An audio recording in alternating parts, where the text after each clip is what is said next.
আসসালামু আলাইকুম। আমাদের সংসদীয় প্রশাসনের আজকের অনুষ্ঠানের সভাপতি শেখ রবিউল আলম ও বিএনপির অঙ্গ সংগঠনের সকল নেতাকর্মী তো এখানে স্থানীয় যে সকল ভাই বোনেরা আসছেন সকলকে আমার পক্ষ থেকে সালাম। আসসালামু আলাইকুম। আমরা এখানে একটা মত বিনিময় ও আলোচনা সভা এসেছি। এলাকাবাসীর পক্ষ থেকে আমার একটা আবেদন আছে। আবেদনটা এইরকম, আমি আরজুকে জানিয়ে রেখেছিলাম যে আমরা যে এলাকায় বাস করি হাজারীবাগ এবং বাড্ডানগর এলাকাগুলো নিয়ে আমাদের কথা।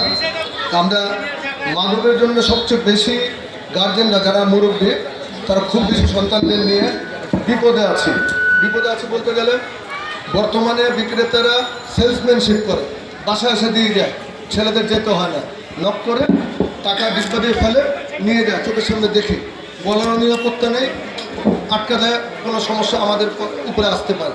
সুতরাং যদি আল্লাহ আপনাকে